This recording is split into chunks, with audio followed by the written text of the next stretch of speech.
Hey guys, it's Mr. Chu, and by the end of this video, you should be able to write the explicit and recursive formulas for an arithmetic sequence. You should also be able to find a given term in an arithmetic sequence, and also find the sum of an arithmetic series. We're given the 25th term of a sequence, which is 100, and we're given the common difference of -2. We're asked to find the 49th term, and we're also asked to find the sum of the first 15 terms of the sequence. For both the recursive and explicit formulas, we need two things. We need the common difference, which we have, and we also need the first term of the sequence. In order for us to find the first term of the sequence, we can use the explicit formula, which is a sub n is equal to your first term plus common difference times n minus 1, and substitute information that we know. So we know that the 25th term is 100. We're looking for a sub 1. We know the common difference. We're given term number 25.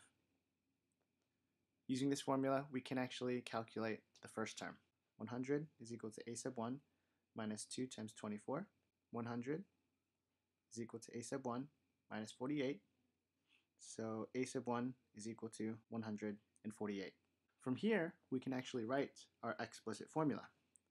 So the explicit formula, which I'm abbreviating EF, is going to be a sub n is equal to your first term plus your common difference times n minus 1. Now you can leave it like this, or we can expand and simplify. So we have a sub n is equal to 148 minus 2n plus 2. And combining like terms, we have a sub n is equal to 150 minus 2n. So our explicit formula can be represented as a sub n is equal to 148 minus 2 times quantity n minus 1, or it can be expressed as a sub n is equal to 150 minus 2n.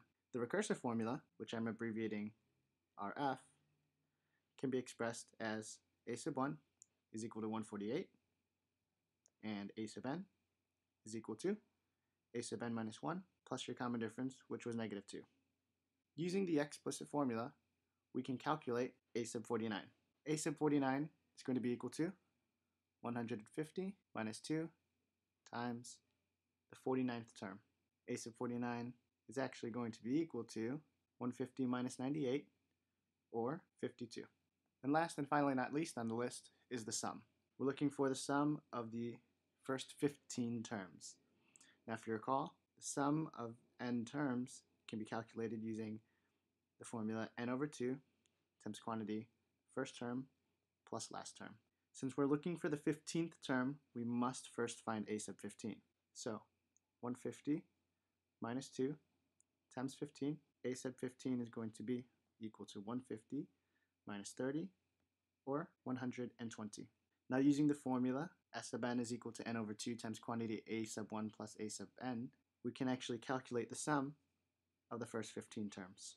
So the sum of the first 15 terms is equal to 15 over 2 times your first term plus the last term, and this will simplify to 2010. And that's it.